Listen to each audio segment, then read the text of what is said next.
ಪರ್ಯಾಯದ ಈ ಒಂದು ಸುಂದರ ಕಾರ್ಯಕ್ರಮದಲ್ಲಿ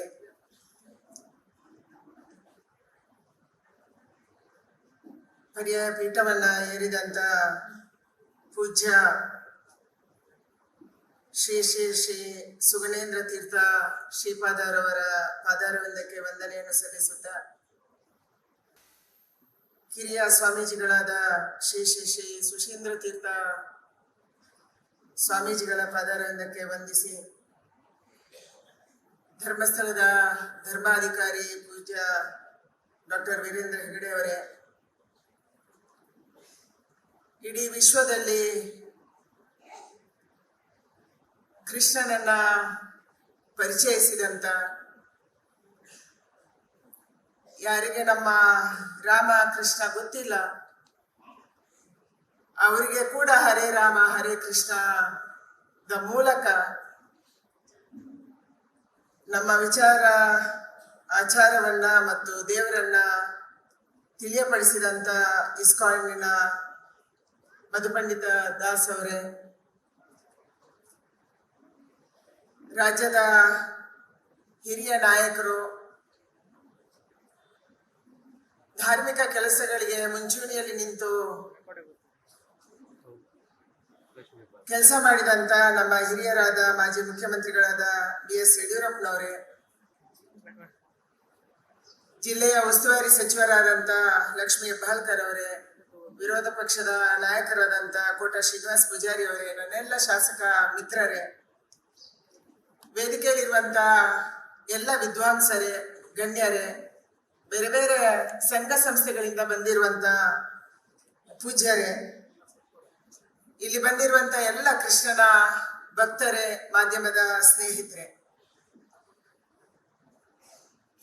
ಮೊದಲ ಬಾರಿಗೆ ಪರ್ಯಾಯದಲ್ಲಿ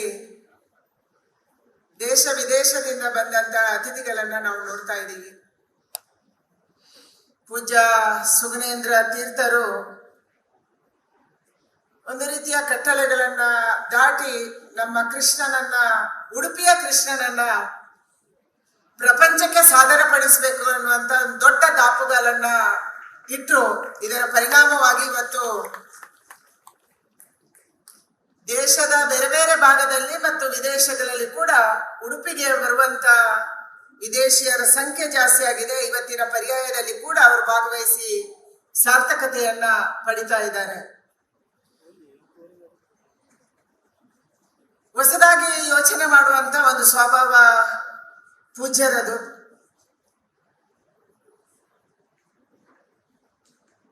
ಖುಷಿಯಾಗಿರ್ತಾರೆ, ಅವರ ಹತ್ರ ಹೋದವರಿಗೂ ಕೂಡ ಖುಷಿ ಕೊಡ್ತಾರೆ, ನಗ್ತಾ ಇರ್ತಾರೆ. ಹೊತ್ತಿಗೆ ಪೀಠಕ್ಕೆ 4ನೇ ಬಾರಿಗೆ ನಮ್ಮ ಸ್ವಾಮೀಜಿಗಳಿಗೆ ಈ ಪರ್ಯಾಯದ ಒಂದು ಸದಾವಕಾಶ ಸಿಕ್ಕಿದೆ. ಪ್ರಜಾತಂತ್ರ ವ್ಯವಸ್ಥೆಗೆ ಒಂದು ಶ್ರೇಷ್ಠ ಉದಾಹರಣೆ ಅಂತಂದ್ರೆ ಅದು ಉಡುಪಿಯ ಪರ್ಯಾಯ ಅನ್ನುವಂಥದ್ದು ಸತ್ಯ ಇದೆ. ನಾವೆಲ್ಲ ರಾಜಕಾರಣಿಗಳು ಅನುಭವಿಸ್ತೀವಿ. ಒಂದು ಗ್ರಾಮ ಪಂಚಾಯಿತಿಯ ಅಧ್ಯಕ್ಷ ಕೂಡ ಬಿಟ್ಟುಕೊಡಕ್ಕೆ ಅಥವಾ ಸದಸ್ಯನನ್ನ ಬಿಟ್ಟುಕೊಡಿ ಅಂತ ಹೇಳೋದಕ್ಕೆ ನಮ್ಗೆ ಕಷ್ಟ ಆಗುತ್ತೆ, ಅದು ಕೊಡುವುದಿಲ್ಲ. ಆದ್ರೆ ಯಾವುದೇ ಸದ್ದುಗದ್ದಲ ಇಲ್ಲದೆ, ಯಾವುದೇ ಗೊಂದಲ ಇಲ್ಲದೆ, ಯಾವುದೇ ಸಮಸ್ಯೆ ಇಲ್ಲದೆ 2 ವರ್ಷವನ್ನ ಪೂರೈಸಿ ಮಧ್ಯರಾತ್ರಿ 12 ಗಂಟೆಗೆ ಕೃಷ್ಣ ಮಠದ ಚಾವಿಯನ್ನ, ಕೀಯನ್ನ ಕೊಡುವಂತ ಒಂದು ಪದ್ಧತಿ ಈ ದೇಶದಲ್ಲಿ ಎಲ್ಲಿಯಾದ್ರೂ ಇದ್ರೆ ಅದು ನಮ್ಮ ಉಡುಪಿಯಲ್ಲಿ ಇದೆ ಅನ್ನುವಂಥದ್ದು ನಮ್ಗೆ ಒಂದು ಖುಷಿ ಕೊಡುವಂತ ಸಂಗತಿ. ಯಾವುದೇ ಗದ್ದಲ ಇಲ್ಲ, ಯಾವುದೇ ಗೊಂದಲ ಇಲ್ಲ, ಯಾವುದೇ ದುಃಖ ಇಲ್ಲ, ಯಾವುದೇ ಸಂಘರ್ಷ ಇಲ್ಲ. 12 ಗಂಟೆಗೆ ಕೀ ಹಸ್ತಾಂತರ ರಾತ್ರಿ ಹೊತ್ತಲ್ಲಿ ಆಗಿದೆ. ಆ ರೀತಿಯ ಒಂದು ಪ್ರಜಾತಂತ್ರ ವ್ಯವಸ್ಥೆಗೆ ನಿಜವಾದ ಉದಾಹರಣೆ ನಮ್ಮ ಉಡುಪಿಯ ಪರ್ಯಾಯ ಆಗಿದೆ. ಉಡುಪಿಗೆ ಮತ್ತು ಗುಜರಾತಿಗೆ ಸಂಬಂಧ, ದ್ವಾರಕೆಗೆ ಸಂಬಂಧ, ನಮ್ಮ ಕರ್ನಾಟಕಕ್ಕೆ ಮತ್ತು ಉತ್ತರ ಭಾರತಕ್ಕೆ ನಿರಂತರವಾದಂತ ಸಂಪರ್ಕ ನಮ್ಮ ದೇವರು, ನಮ್ಮ ಮಠಗಳ ಮೂಲಕ ಆಗಿದೆ, ಆಗ್ತಾ ಇದೆ. ಉತ್ತರ ಭಾರತವನ್ನ ಜೋಡಿಸುವಂತ ಮಠ ಅದು ಉಡುಪಿಯ ಕೃಷ್ಣ ಮಠ. ನಾವು ದ್ವಾರಕೆಯನ್ನ ಸದಾ ಕಾಲಕ್ಕೂ ಕೂಡ ನೆನ್ಪಿಟ್ಕೊಳ್ತೀವಿ. ಯಾಕೆಂದ್ರೆ ದ್ವಾರಕೆಯಿಂದ ಕೃಷ್ಣ ಇಲ್ಲಿ ಬಂದ, ಆ ಕೃಷ್ಣನ ಮೂರ್ತಿ ನಮ್ಮ ಮಧ್ವಾಚಾರ್ಯರಿಗೆ ಸಿಕ್ಕಿತು, ಅದನ್ನ ಇಲ್ಲಿ ಪ್ರತಿಷ್ಠಾಪನೆ ಮಾಡಿದ್ರು ಅಂತ ನಾವು ಆರಾಧನೆ ಮಾಡ್ತೀವಿ. ನಮ್ಮ ಹನುಮ ಇವತ್ತು ಹೆಚ್ಚು ಪೂಜನೀಯ ಅಯೋಧ್ಯೆಯಲ್ಲಿ. ಆದ್ರೆ ಹನುಮ ಹುಟ್ಟಿರುವುದು ನಮ್ಮ ರಾಜ್ಯ ಕಿಷ್ಕಿಂಧೆಯಲ್ಲಿ, ನಮ್ಮ ರಾಜ್ಯದ ಹಂಪಿಯಲ್ಲಿ. ನಮ್ಮ ಕೃಷ್ಣನ ಜೊತೆ ನಮ್ಮ ಹನುಮನಿದ್ದಾನೆ. ಪ್ರಾಣದೇವರಿಗೆ ಇಲ್ಲದೆ ಇಲ್ಲಿ ಪೂಜೆ ಇಲ್ಲ. ಪ್ರಾಣದೇವರಿಗೆ ಇಲ್ಲಿ ಪೂಜೆ ಆಗಲೇಬೇಕು, ಆರಾಧನೆ ನಡೀಲೇಬೇಕು. ನಮ್ಮ ಕೃಷ್ಣನ ಜೊತೆ ಹನುಮ, ನಮ್ಮ ರಾಮನ ಜೊತೆ ಹನುಮ.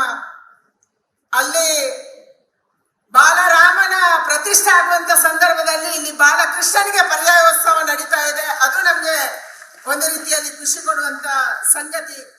ಈ ರೀತಿ ಕರ್ನಾಟಕದ ಮತ್ತು ದಕ್ಷಿಣ ಭಾರತದ ಎಲ್ಲ ವಿಚಾರಗಳು ಕೂಡ, ಎಲ್ಲ ನಮ್ಮ ಧಾರ್ಮಿಕತೆ, ನಮ್ಮ ದೇವರು, ನಮ್ಮ ಮಠ, ನಮ್ಮ ಮಂದಿರ ಉತ್ತರ ಭಾರತದ ಜೊತೆ ಜೋಡಣೆ ಆಗಿದೆ ಮತ್ತು ಆಗತ್ತೆ. ಈ ಭಾರತವನ್ನ ಒಂದು ಮಾಡಿದೆ, ಉತ್ತರದಿಂದ ದಕ್ಷಿಣಕ್ಕೆ, ಪೂರ್ವದಿಂದ ಪಶ್ಚಿಮಕ್ಕೆ ಒಂದು ಮಾಡಿದೆ ಅನ್ನುವಂಥದ್ದು ಹಿಂದಿನ ಕಾಲದಿಂದ, ಪುರಾಣದಿಂದ ನಡ್ಕೊಂಡು ಬಂದಿದೆ.